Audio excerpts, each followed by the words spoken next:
Hi, I'm Julie Jin, and I'm from St. Louis University School of Medicine. This is the project I've been working on with Dr. Cipriano at Washington University in St. Louis. Before we begin, I have no disclosures to speak of.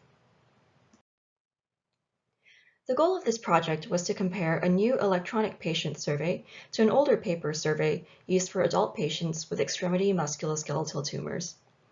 The paper survey we looked at was the Toronto Extremity Salvage Score, or TESS, which is a 32-item questionnaire validated to measure functional disability in patients receiving surgery for extremity musculoskeletal tumors. The electronic survey was the Patient-Reported Outcomes Measure Information System, or PROMIS, which was developed by the NIH to measure a large variety of patient-reported outcomes such as physical function, depression, and more. The version of PROMIS we used was Computer Adaptive Tests, or CATS, which uses item response theory to select the next question as the patient answers the survey.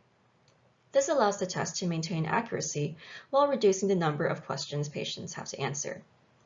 We looked at two specific PROMIS measures, physical function and pain interference, each 4 to 12 questions long, to see if they were comparable to tests in this patient population.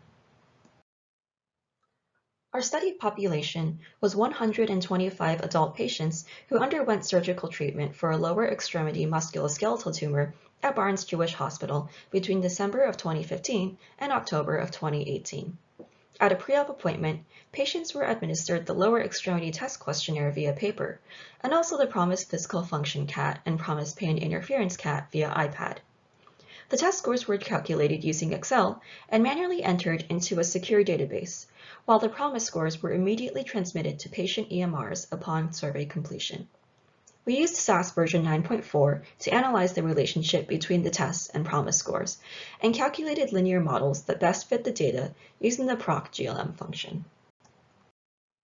TESS assigns a score of 100 to patients with no disability and lower scores to patients with more disability.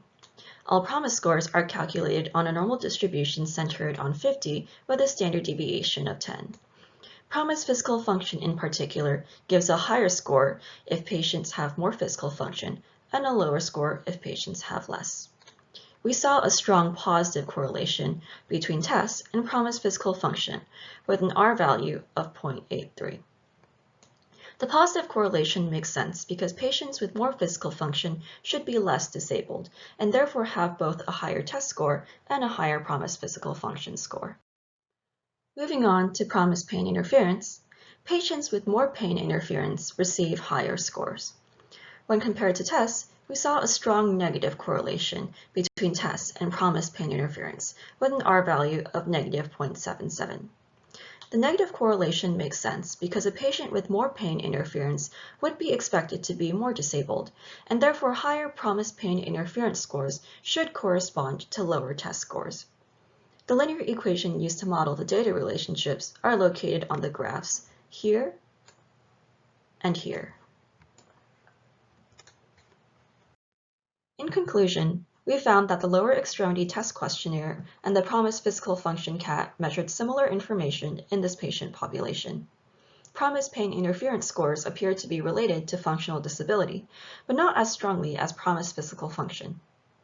Considering the many practical advantages of using PROMIS, understanding how PROMIS scores are related to test scores will help clinician scientists as PROMIS becomes more widely used.